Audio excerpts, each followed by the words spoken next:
Welcome back to Behind the Blog. I'm Ross Levitan alongside Brandon Piller, and we are very pleased to be joined by Ari from Silver Seven Sens for our latest installment. You can follow him on Twitter at CarteCiel, which is short for Map of the Skies. I say short for it. It's probably Latin, eh, Ari? You got it. Look at that, big language guy on this show. Welcome, man. It's not your first time joining us. It is the first time in a long time. Welcome back. How are you doing? I'm happy to be back. Thanks for having me, both of you. I feel like last time we were talking about the defensive depth chart and draft inefficiencies. Does that ring a bell? That I feel like is always what I'm talking about, and is always still relevant. Like I feel like even if we talk about this off season, people will still be wanting to talk about defensive depth charts and inefficiencies, and I think we just have maybe some more to work with on the forward end these days, eh? All right, well, let's start in the back end, and then we also want to get into how you started with Silver Seven Sens, all the growth with the channel there, and how you have such a big team of writers all come together and work in unison, for lack of a better term. But first, you're the defensive guy. That's officially how you're going to be known on this show. Ari, the map of the sky and the king of all things defense. How is this decor going to shake out going into next season, and what kind of expectations are realistic for a guy like Jake Sanderson? Yeah, it's a wild thing, eh, boys? I feel like I became a Sens fan. I think I, maybe even similar to some of you, would live it just outside of Toronto. So really became a Sens fan during the 2000, 2001, the Battle of Ontario's. And when I think about our defensive depth, I think it's been an issue for this team ever since since the 2007 Cup run finished, eh? Like, I don't know if the team for the last 15 years have ever had a real solid defense. So I don't think this issue is any new. And it's why I feel like we're all genuinely really excited about Jake Sanderson. And he's someone genuinely, I think there's lots of reason to be excited for. I think I saw, whether it was The Athletic, I think, who had him as their fourth ranked prospect. Elite prospects. Yeah, elite prospects. I feel like when he was being drafted, you could have gone back and forth on him in Drysdale. And I think for the Senators, I'm actually really happy that they went with Sanderson, given the defensive depth and the defensive ability that he has over Drysdale's more offensive game. And I think I'm a little bit curious about some of the kids, whether they're Bernard Docker and Thompson, who maybe are getting a bit older now, or the newer kids like Hamara, or if Ben Roger and Tyler Clevin end up developing into something. I think there are certainly players with tools in the system, but I think there's still a lot of question marks on whether they'll actually be an NHL level decor, at least for sure to be the level of the forwards, because I think the forwards are ready to take the next step. Yeah, I'm with you there. I'm pretty comfortable with how the forward core is shaping out, but still the question marks we mentioned on defense are still something we're looking into here. So, Ari, I want to get your opinion. There's been a lot of talk about Pierre Dorion needs to go out and acquire another top four defenseman for people to really feel comfortable with this D-core.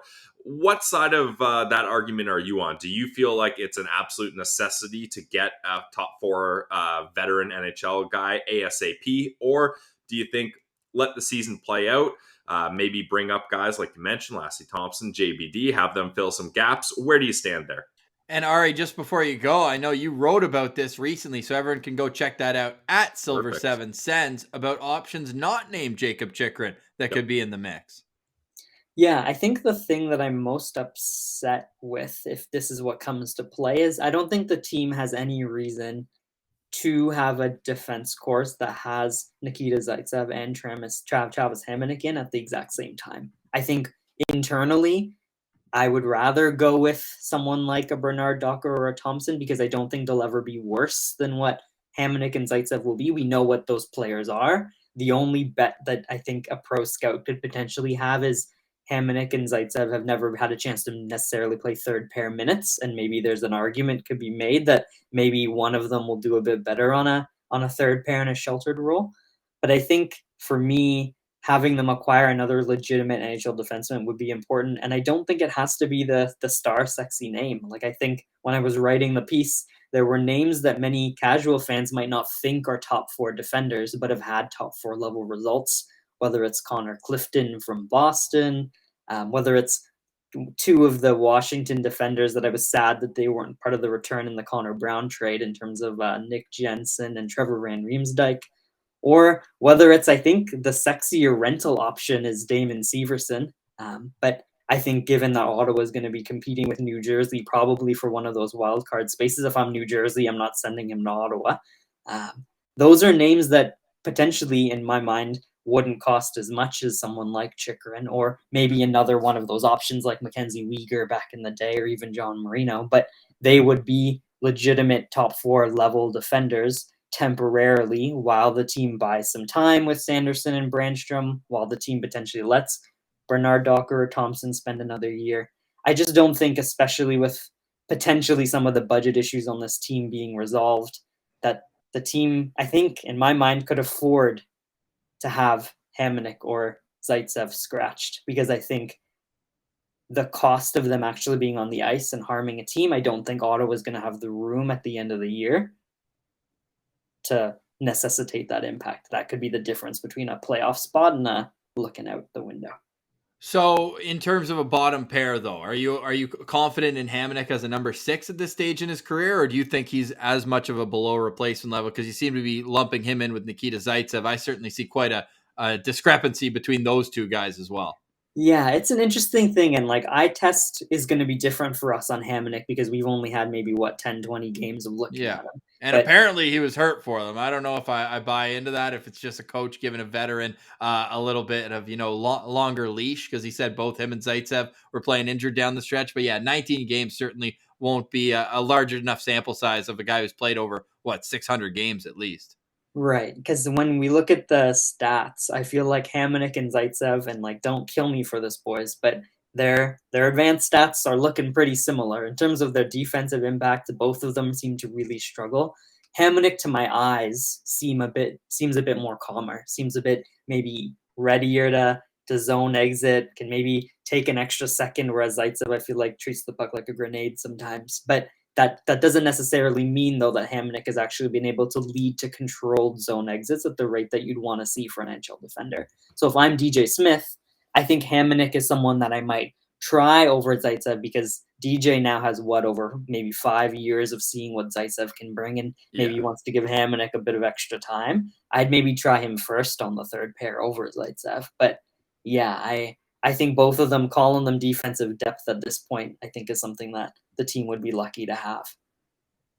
Yeah, that's for sure. Now, I think kind of obviously Jake Sanderson plays a big part in how this decor is going to look. But another guy who's going to have a very, very important season is Eric Branstrom. Where do you kind of see him fitting in? And I think he's one of those guys where maybe the eye tests and analytics don't quite match up. So maybe you can fill us in from an analytical point, just broadly, where you see Branstrom fitting in best on this team.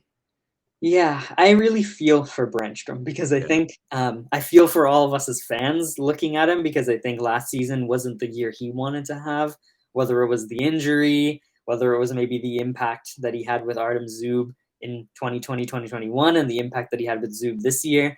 0 goals is tough too. There wasn't a lot that went right for him. Yeah. And I think when you're already undersized and you already, I think, visibly look a little bit like a deer out there, and not in the Carlson Sanderson-esque galloping way, but in a headlights way, I think there's room for criticism for him. And I want to remember that only 8 players from his draft as a defender has played over 100 games in the NHL. He's one of them. And that when you look at the impact of under 22 defensemen who played last year, Brandstrom's near the middle of the pack in most metrics other than his expected goals against. So he did bleed a lot defensively. And he had Josh Brown, now captain of the Arizona Coyotes tank corps over in Arizona, as his partner for part of the year. And so being 22, just turned 23 years old, I think I want to give Branstrom some time. And to me, there's no situation whereby he's not the third pair left shot defender this year. I'm also on team give Branstrom the power play 1 minute over Shabbat, even though I know that's coach's suicide, because obviously Shabbat's going to be the one to get those minutes. I think it'd be really hard for Branstrom to get it. But just in terms of impact, it seems like Branstrom, the power play really took off with Branstrom and Norris at the back end of that year. And I think Branstrom had a place there, but we'll see. I think it's going to be tough, and I can certainly see the argument whereby people see that this 1 year deal is a one and done, And on the flip side, not just because Mark Stone was one of my favorite Senators ever, but I really hope that Branstrom ends up turning into something, and he certainly has the pedigree for it. If he can build that time and transition into his game, a little bit more deception on zone exits, a little bit more willing to use his feet and move the puck quicker, he could turn into one of potentially 3 or 4 players on the Sens back end that can really move the puck. If you look at Shabbat, Zub, Sanderson, and him.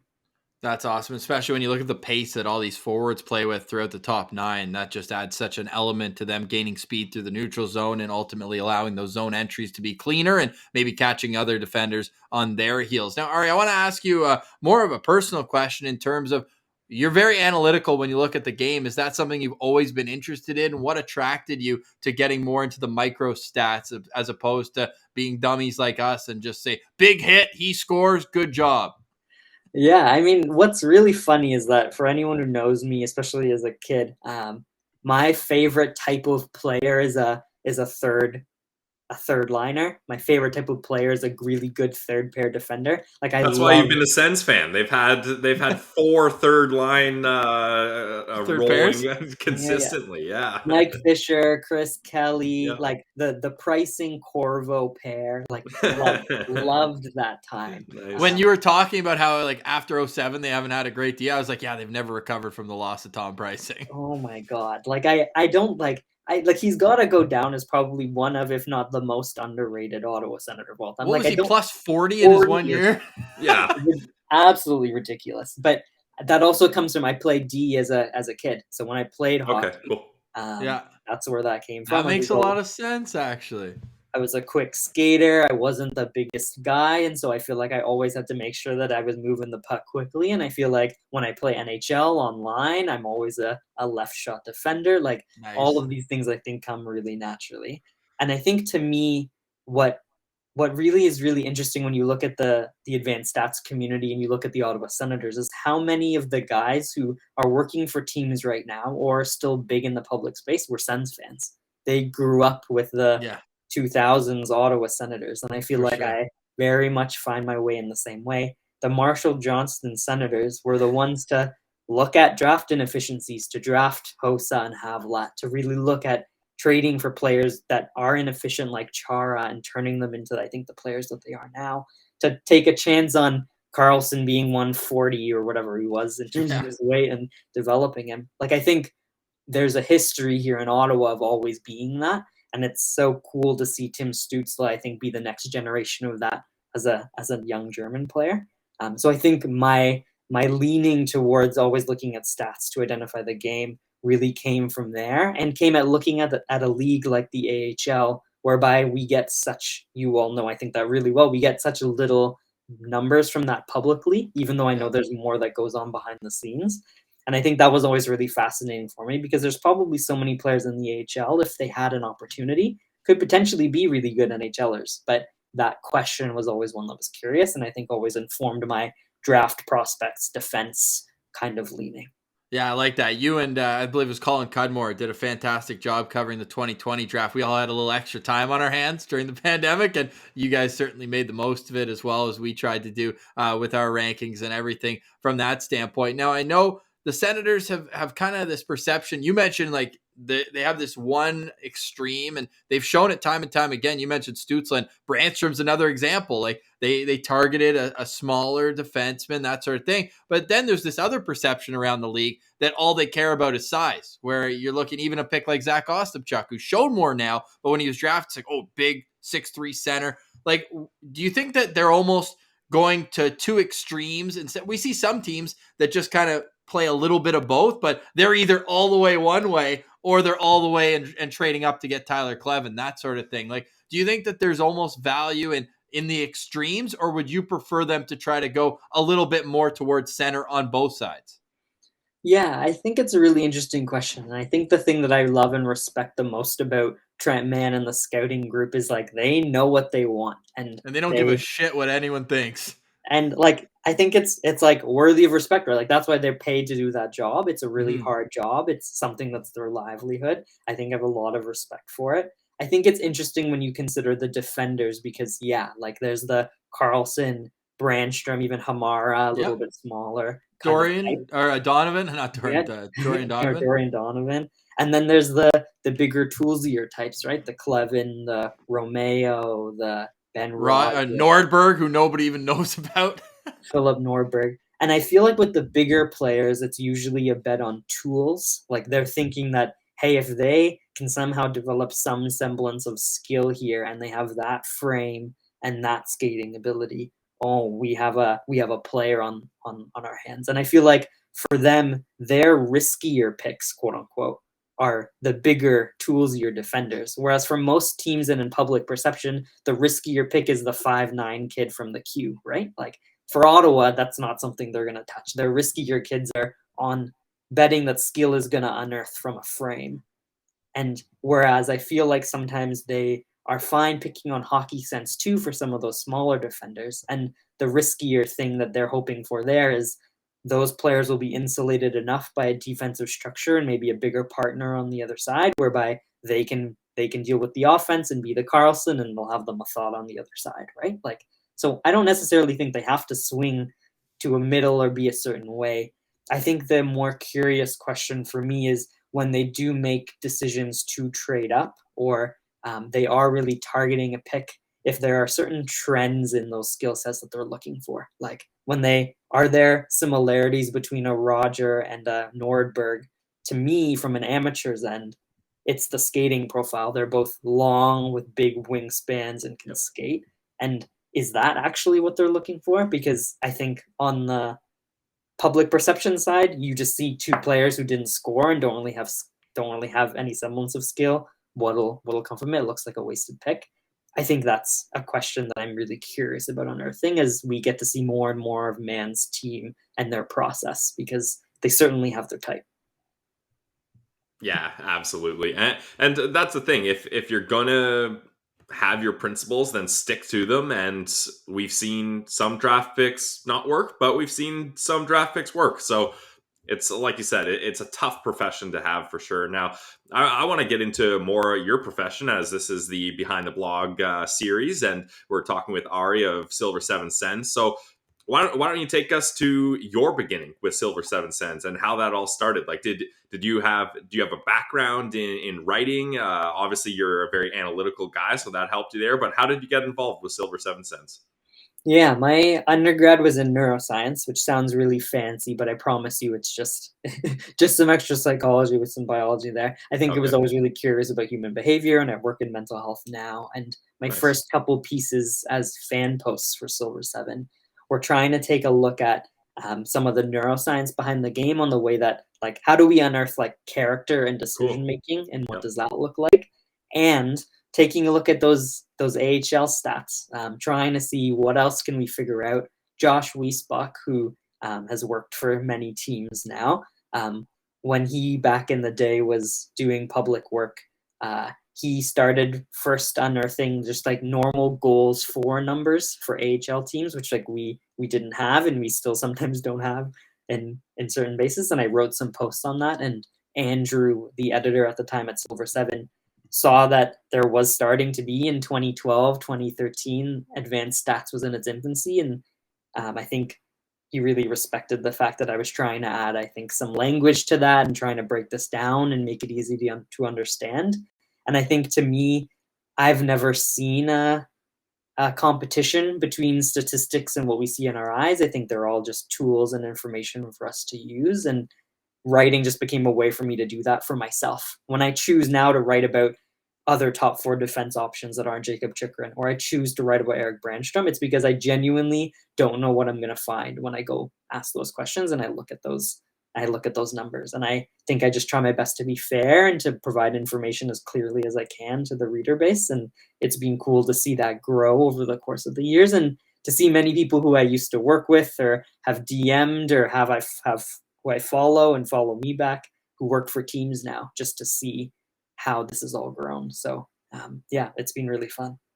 So what's your goal when you're writing for Silver Seven Sens? I know you mentioned you want to pose a question and then find the answer yourself, but how are you trying to kind of have a niche in the Sens content creating world? Like what are people, if they're following your work and your writing, what can they expect to learn and discover? Yeah, I think they'll find balance in the ways that I try to blend both like modern scouting practices and taking a look at data. And I think they'll find someone who is going to be really curious about the questions that us as fans are really curious about, as not necessarily trying to make a value statement as whether the Sens are doing good or not good, but just what might be here when we're evaluating a certain question. And I think when it comes to the draft as an example, I think I will do my best to always be really comprehensive, looking across multiple different scouting sources in the similar way that you all do orally in this podcast format, just to bring together where are their themes. I don't think I pretend to be a scout, or I don't think I pretend to be a data analyst. I'm not either of those things. But I think what I can do is be like an average fan and try to bring all of this information together and have us all look at it together and see what do we want to take away from this. I feel like it's something I generally do for prospects, something I generally do for younger Ottawa Senators, and I think it's something I generally do when analyzing the defense. And those three specialties, I guess I would say, is my niche at the moment. I love that, and I love the way you organize it. Clearly, those skills are prevalent with the way you know, even just the article that we referenced before about defensive options, but all your draft coverage, everything's just so easy to follow and read, and I appreciate that because, like we said, we're pretty simple guys over here, but we like that you do all the in-depth work and present it in such an easy to digest way. So we appreciate that, especially your draft coverage, which, as I mentioned, second to none the last few years. And with that, who is a Senators pick that gave you the most to think about? Not necessarily you love it or you hate it, but who's a guy where they picked him and like you're trying to get into the head of Trent Mann and like what do they see in him? And have you come around on that specific player, or are you still pretty skeptical? Yeah, I think like Norberg this year, being Okay. the second round pick, is someone like, just to use a recent example, I feel like is a really interesting one. I feel like when I looked at and I thought about Nordberg, profiling him when I was doing the 2022 coverage, and I was like, okay, well, this guy's maybe looking at someone who they'd pick in a 5th or a 6th round. Like he seems to have tools, seems to have size, but there were players who were playing in Sweden in the same league that he was and were producing more or were bigger or had more pedigree. And so when they picked him in the second round and they were like, yeah, we think we were lucky to get him there. Like this is a bet on something. I think it was definitely like, okay, well, there's something here.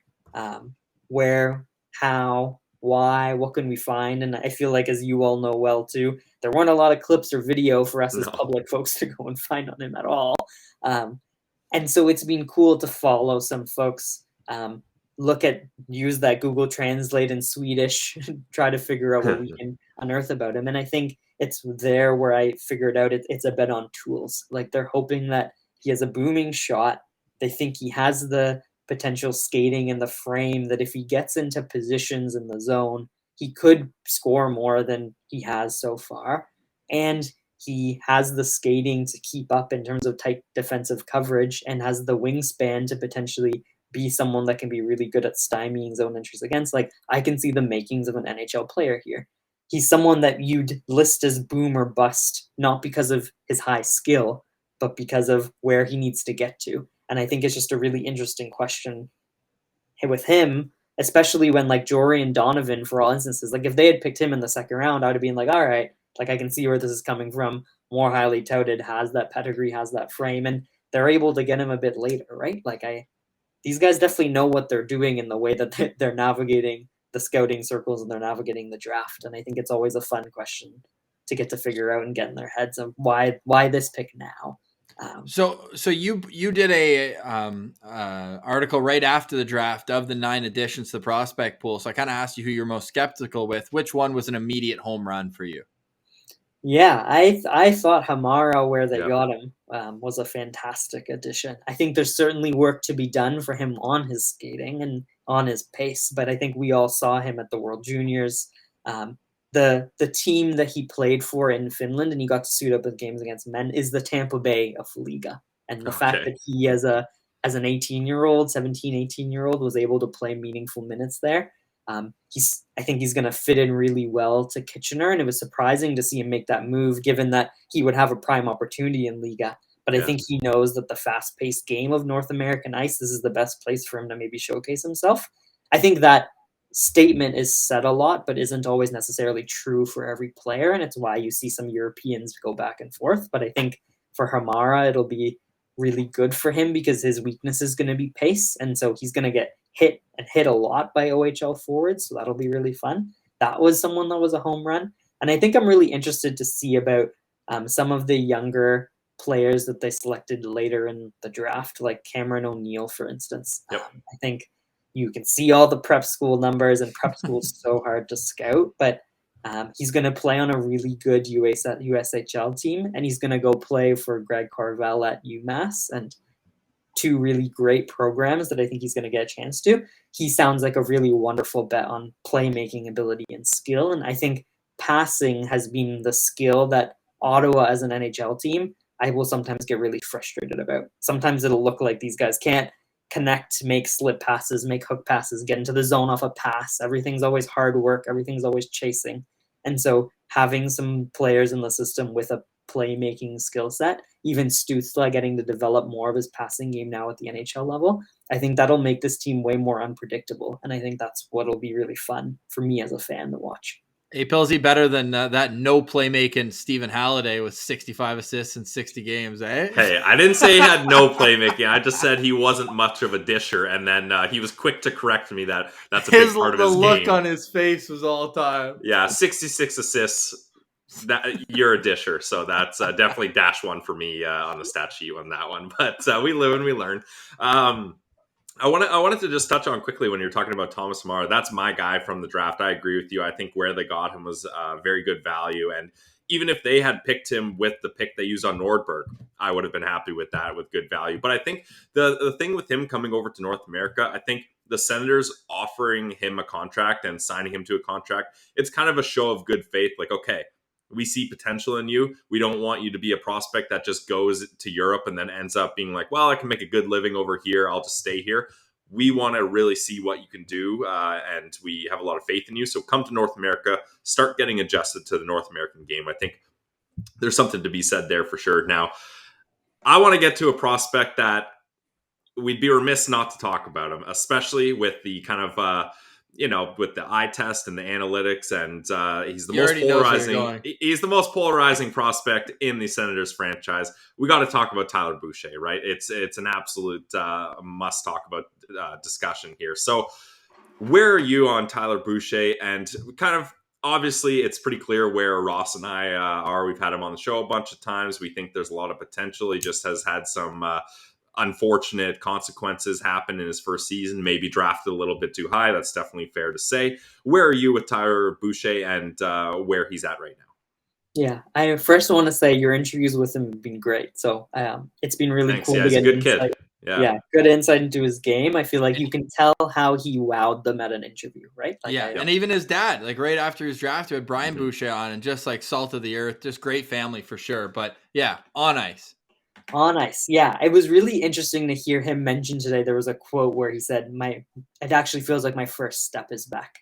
That's awesome.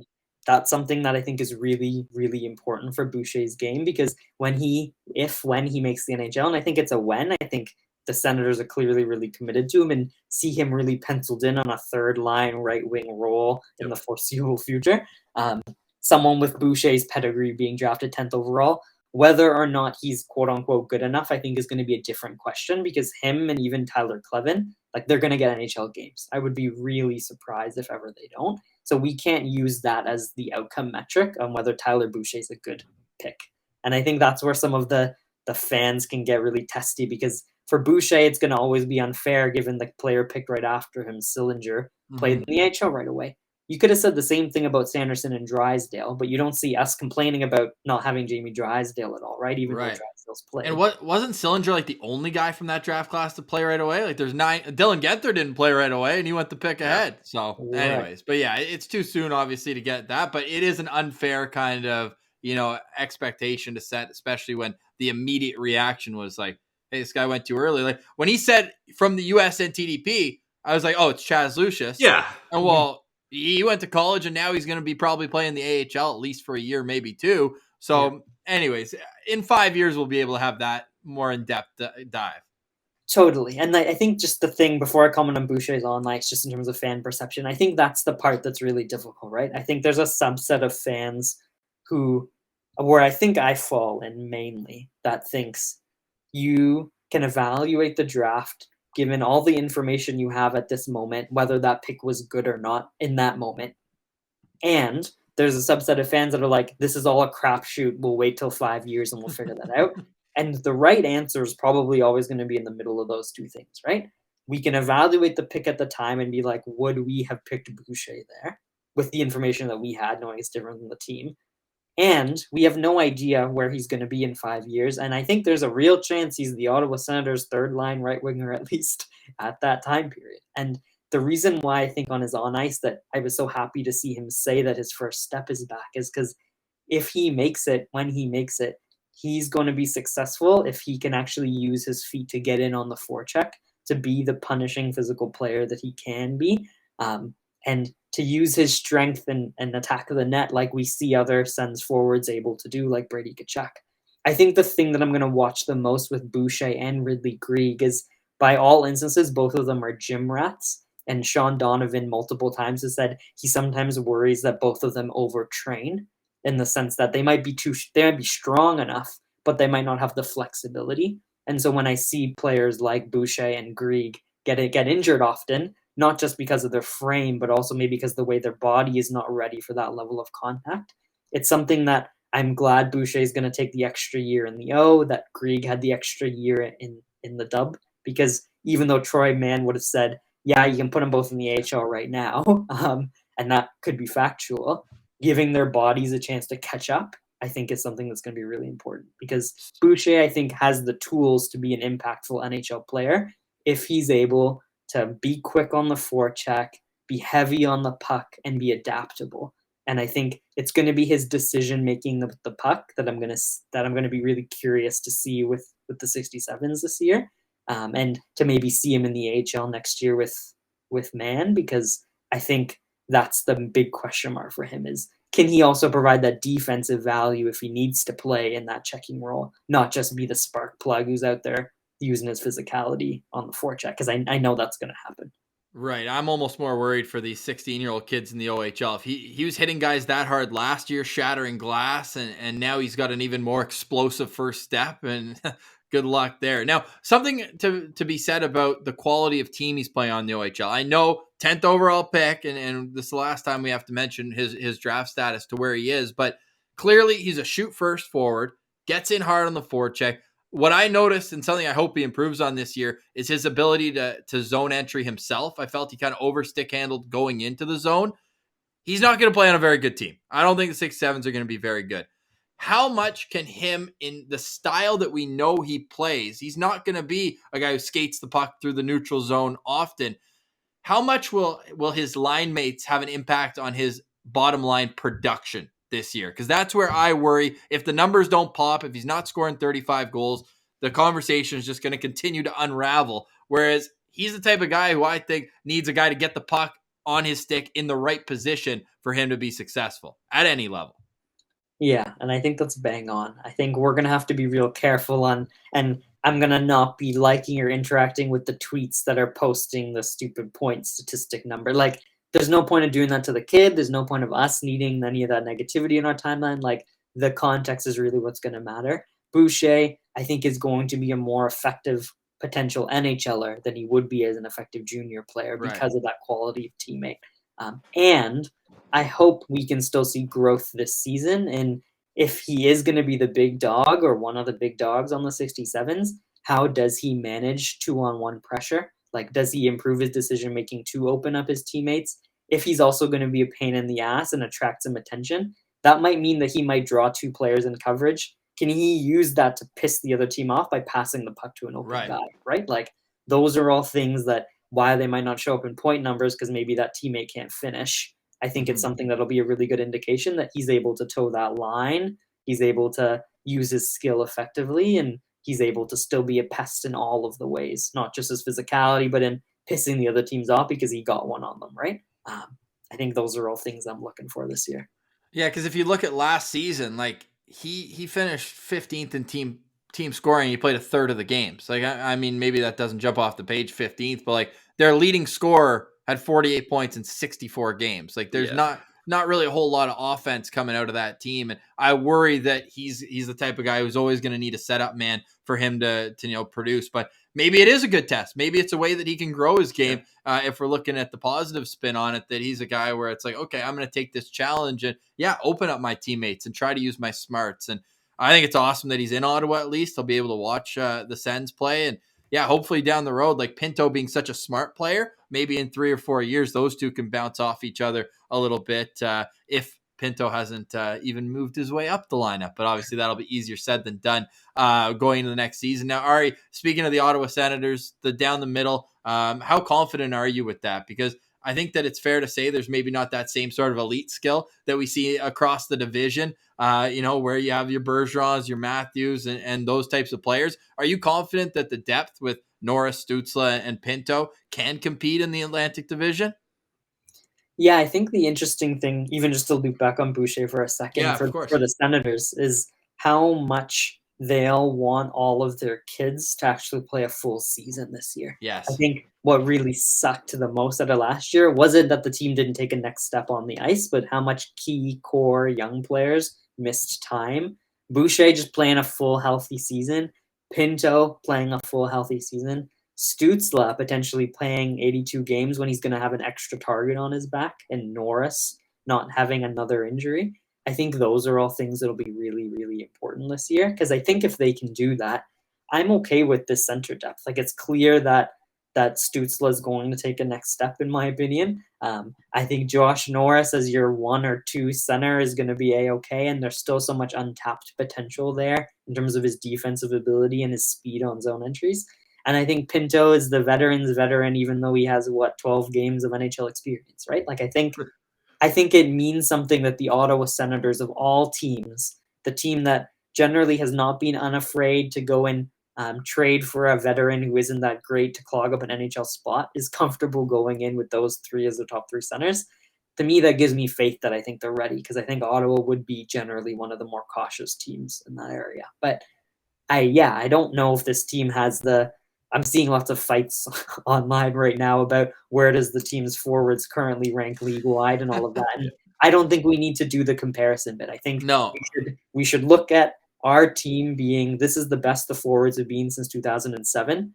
That is 15 long years ago. I think we get really happy about that, and we get really happy that almost all of them are under the age of 24, and we laugh our way to the bank, because growth with all of them playing a full season is all I'm really hoping for, and whatever happens from that happens. Who's your top line going to camp? Is the Stützle line with DeBrincat and Giroux number 1 for you? They've overtaken Norris, Tkachuk, Batherson. Yeah, and to me, I don't know if it's a hot take, but I feel like it's not a question. Like, I think Stützle is the only forward on this team that can hit 100 points plus. And I think DeBrincat is the only forward on this team that I think will probably consistently actually have a chance to hit 45 or 50. And I think Giroux is the best veteran this team has ever acquired. So I think there's no question, and I think it'd be really fun to watch other defenses.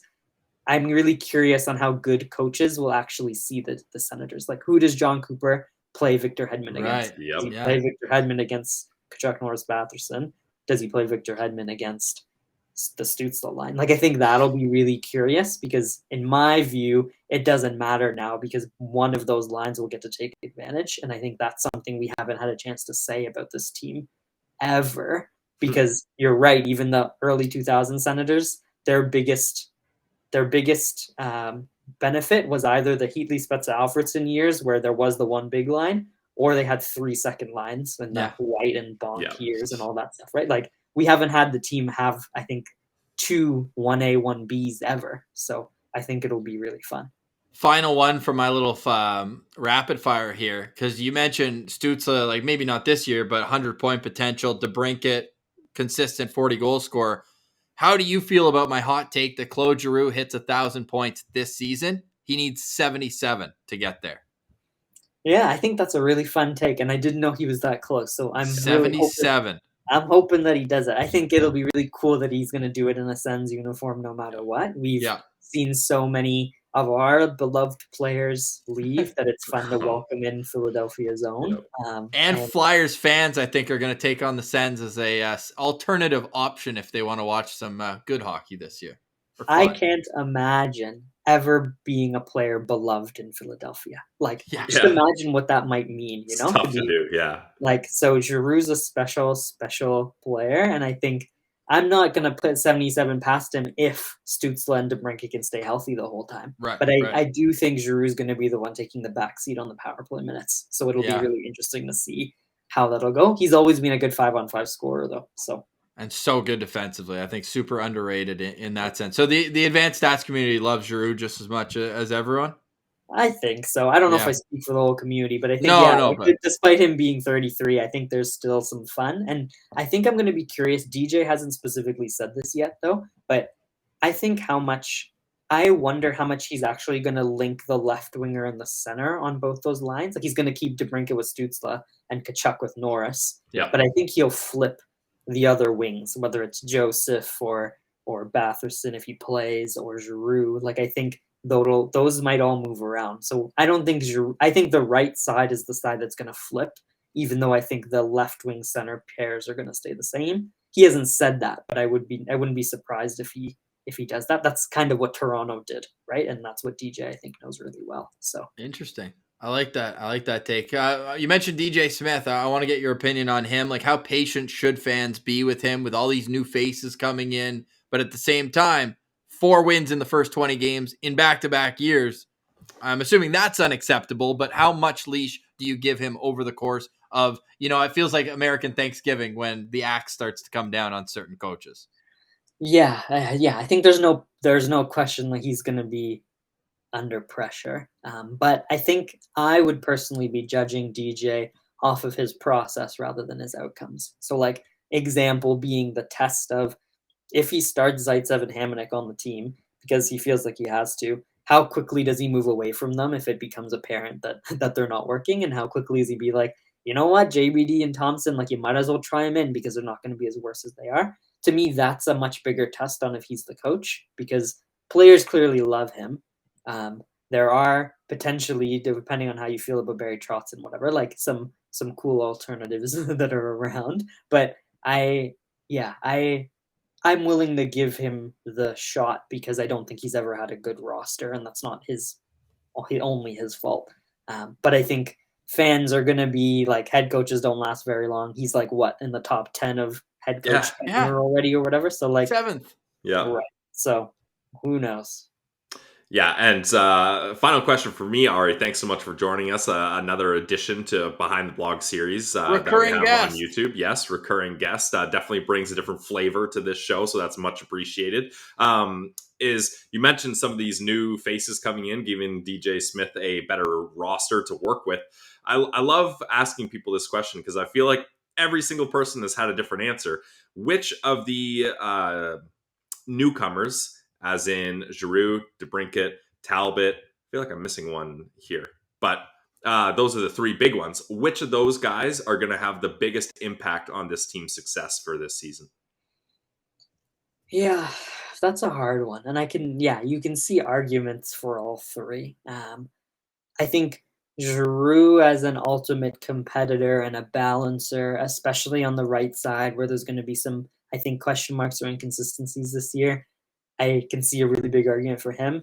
And obviously, I think the team will want to keep Alex DeBrincat. And if he stays healthy and he connects with Tim Stützle, if I'm Alex DeBrincat, I'm like, hey, I want to be next to this guy for the next 7 years of my life. So that'll be really fun too.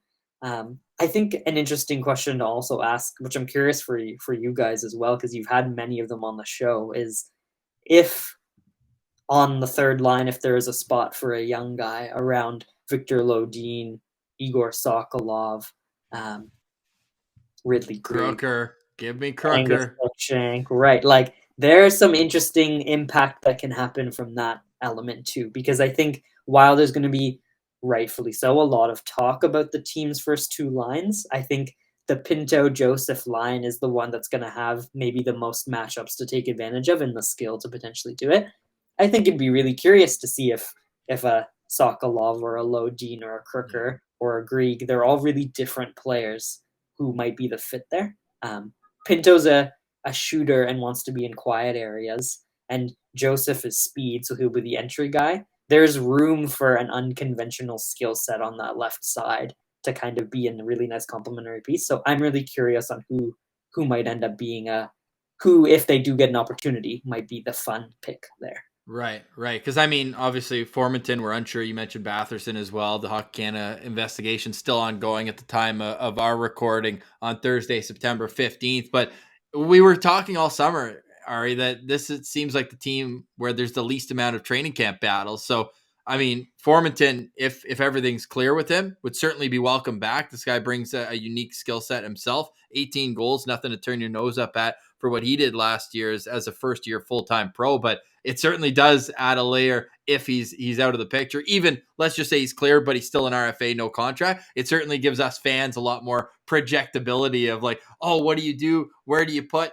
On that note, my final question, what would your take be on if he impresses at camp, giving a guy like Ostapchuk a 9-game sample before sending him back, have these guys who can all clear waivers go down to Belleville, and then whoever impresses in the first couple weeks there, they get the job. If, of course, he has to earn it in camp. But do you think that that's something that could be good for his development? Or would you rather him go back to Vancouver, be the captain there, lead them from day one, and then have him back at next training camp? Yeah, someone like a Stapchuk's an interesting one for the question, because if you had pitched this with Ridley Grieg last season, I think I would have been more on board with being like, give Grieg the 9 games. Like, he's clearly one of the best WHL forwards. Stapchuk had such an up and down year, right? He started off pretty slow, especially when Vancouver had a really strong team with Fabian Lysell coming into their lineup. He obviously had that rock star playoff run, had a really good World Juniors. I think he's one that, though, does need the extra time in the dub. I trust the coaching staff if they feel like they want to give him a taste of coffee, but I feel like the fun question that I think teams, from my perspective, working in like behavioral sciences and mental health, would be a really interesting development philosophy for teams to consider is being more clear with young players. If they are a tweener in between levels, being really clear with them to be like, hey, we're going to actually give you 15 games or whatever it is. Yeah. And then like, you do this and then you're going back, instead of the kind of up and down, like, well, if you're working hard enough whatever that might be. I guess I come from the point of view, not that all of these players are hardworking. All of them have motivation to be an NHLer. And I think it's more about not everyone has a consistent quality of opportunity with quality teammates. And so if ever there is a spot available like that, even for those 4 players we mentioned on the left side, like, I'd be really curious being like, y'all get 15 games and the best one of you is going to end up being here at for the last 15, right? And for the playoffs. Like, be really clear and transparent with them. They know what they're fighting for. And I feel like that's something that I might do with a Stapchuk next year or Grieg this year. Yeah, because I mean, the irony is that's what they did with Formanton. Like, they did it, I think, twice. But the first time, he only played the 1 game, but he traveled out west with them, got to spend time. You just dangle the lifestyle in front of them. It's like, here's a little extra motivation. You want to fly on charters? You want to live the life? And the paycheck. Steaks on the plane, yeah. A couple paychecks never hurt. But obviously, he did enough to earn a contract after last training camp. So I'm curious if he's a guy who they're like, we might keep him around. Maybe he doesn't play, but maybe we'll keep him around for a couple weeks to start the season. Injuries happen. Maybe he gets a game or 2, but I think that's something to keep an eye on going into training camp this year. Yeah. So, Ari, what's next for you with Silver Seven Sens? Is there anything we should be keeping our eye out over the next couple weeks? Yeah, I think it'll be a lot of fun season previews and prospect stuff getting back up. One of the benefits of the team actually making most of their picks in the 2022 draft means that the prospect cupboard is a bit replenished. It was actually getting a little bit thin there outside of the AHL level, eh? Yeah, it was. Only maybe if they're a good amount of college kids, but they almost had no CHLers and they almost had no players in Europe. And so now there's, I think, a fair amount in all leagues. All over the place. Like, even like multiple USHL guys. I feel like that's kind of rare for Ottawa. Yeah, absolutely. And I think we can go back to 2012 to 2014 to look at how much a bad draft or 2 bad drafts can really hurt an organization's depth. So I think them actually making those picks is a really good thing for depth because they're going to be the next wave. So for me, I think that's where I'm going to be curiously focusing on. And I think otherwise, I think it'll be community involvement. When it comes to the Formanton and Batherson allegations in the Hockey Canada investigation, I think there's a lot of room within the game of hockey to do social good. And maybe there's room for us being a fan base facing the uncertainty and facing the anxiety and wondering about all sides of this, to also be able to provide some education to fans about consent, about sex education, about hockey players and adults in the way that we do that work. And I'm looking forward to potentially getting a chance to do some of that on the Silver Seven side, maybe use some of my mental health background hat too to help folks have those conversations, because I think they're really important ones. And fundamentally, I think we all want the game of hockey to be one that we feel happy and proud when we get to cheer for our favorite team. And I think there are really understandable reasons why people might feel a little bit doubtful there. And I think there's an opportunity for all of us, you guys, us, other members of the community, to be able to do that good and embrace the opportunity we have to be like, this is an issue. Where can we link folks to resources? How do we help support them? And maybe for me, that mental health hat might come on a little bit more this year in the fan base to really help, because I think we can all be impacted, and I think it's all a really good conversation for us to have. That's Well very, said. very important. Yeah. Very well said. So how, I got to follow up on that then. Like, how do you handle this situation right now? Because you mentioned allegations. I mean, they're against 8 players on the team. We never been named Batherson Formanton specifically, but how do you take that into account? But also, like, we're, I guess, not struggling, but we're kind of the mind where it's like, once the names come out, which we believe they will. Like, are you on that side? Like, you think the names will come out? Yeah. Yeah. So of that, it's like, of course, you want to educate people and like the whole concept. It happened. It's just about who it was. So with that education standpoint, but also, kind of waiting for all the facts. How do you weigh that right now? Because obviously, once the facts come out, it's easy to place the blame and then look for the rehabilitation of the people who are affected, not necessarily the criminals who did that, but for all of us kind of on the outside looking in. How do you approach that?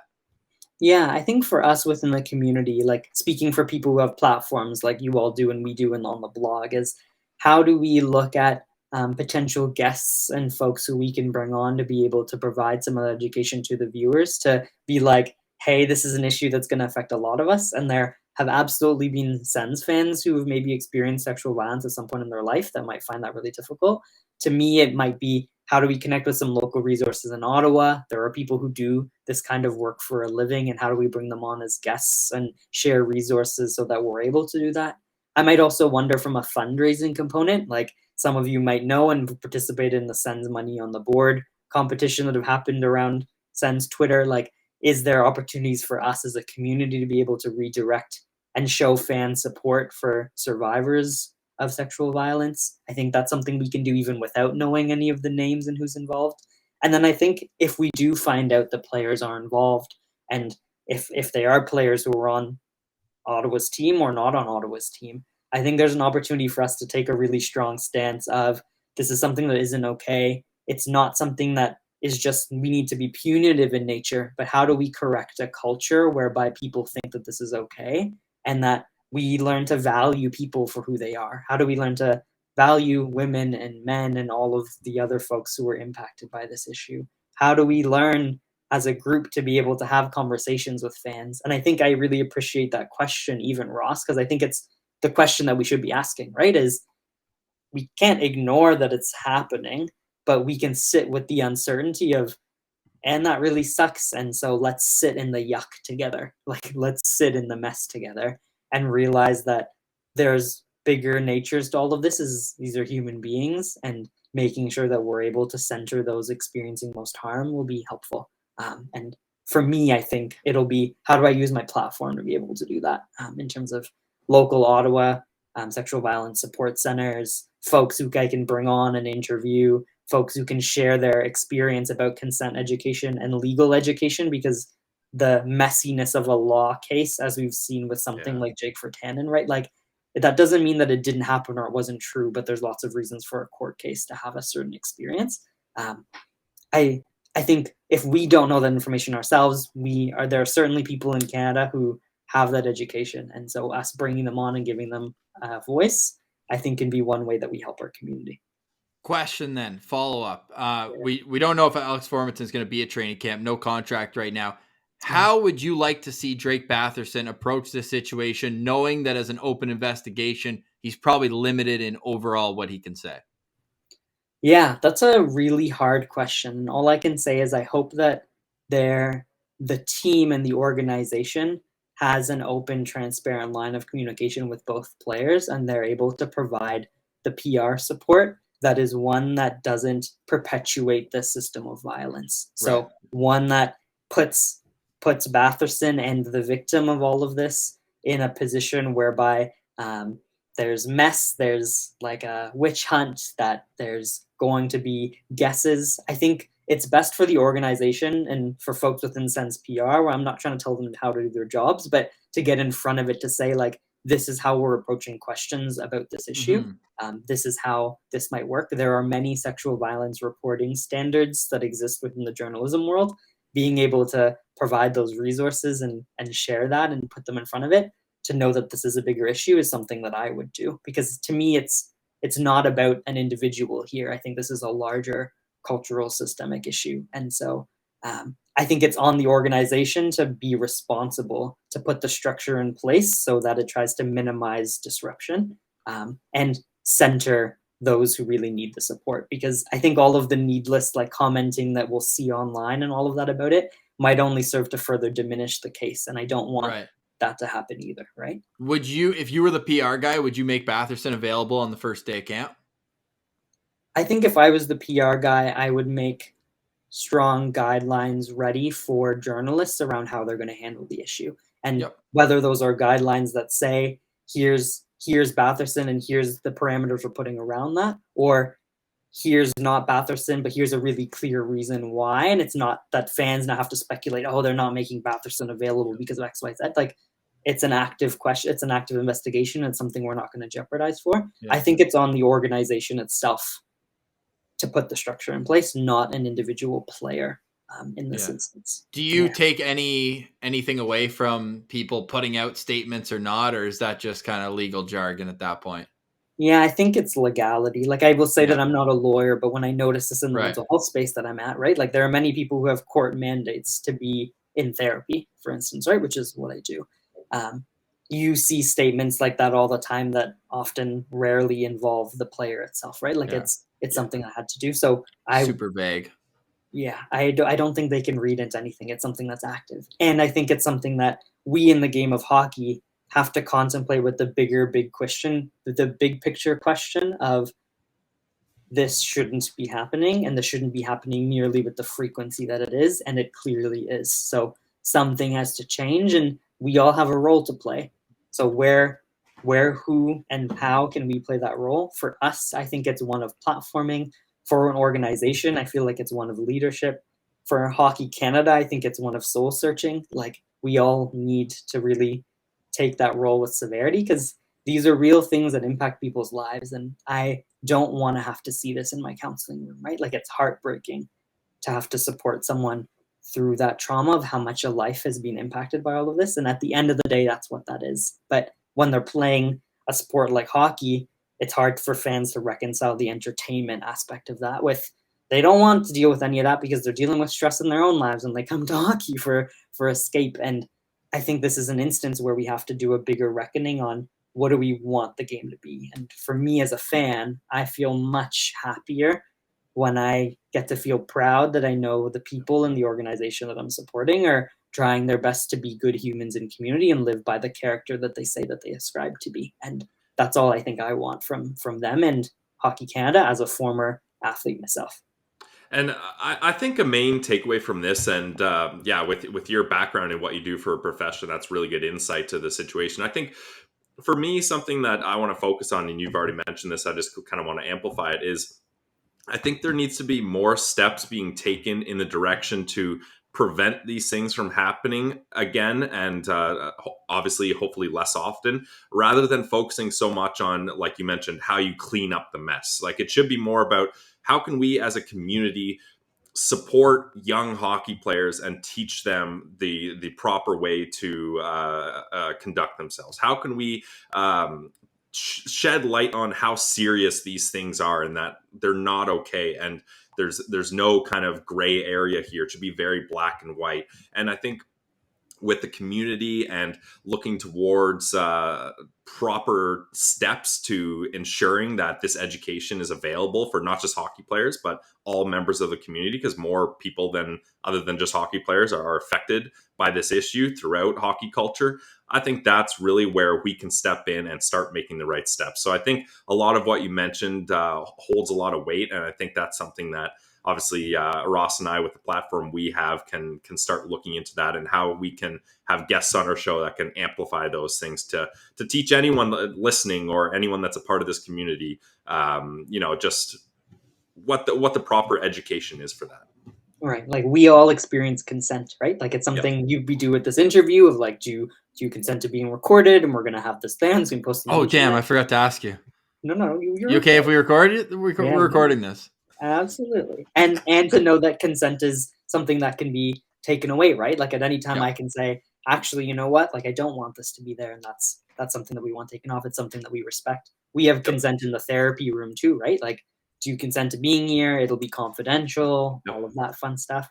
And we also have consent when it comes to engaging in sex or being in relationships and all of that too. And I think for many of us, that education wasn't something that was provided in a formal way. It's something that there are bills within many provincial legislatures talking about how important this is. Ontario is currently trying to proclaim Consent Awareness Week for the third week of September. There's a big movement within high school students called High School 2 about just how many teenagers are impacted by sexual violence. So like, there are larger aspects of this that talk to prevention, to Pillar's point. And I think that's something that we can all think about too within this, of how do we bring consent education to all the things that we do, because it's going to make us a better community for it. And it's also going to make us better hockey fans and people because of it too, because we can all be impacted. Women and girls disproportionately, non-binary trans people disproportionately, but also boys and men and hockey players themselves, right? Like,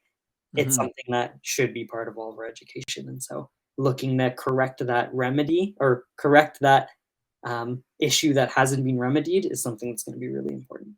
Yeah, no, I appreciate that. And I think that as community builders, we can all strive to do a little bit better. And I feel like it comes from all corners of the internet. And I don't think it helps when people just, throw out chirps because people disagree with you. I think trying to understand it rather than, just cancel someone off for lack of a better term, and just say, you know what, these are bad people because they didn't talk about an issue that I wanted them to talk about for this amount of time on this day. When I mean, I feel like that affects everyone's feelings as well on different matters. So I'm really glad that we were able to have this conversation at the end. It's super important. And do you have any final thoughts? Because I feel like education certainly seems like the number one way that we can improve this whole not only community, but situations, or avoid finding ourselves in situations like the Hockey Canada scandal right now.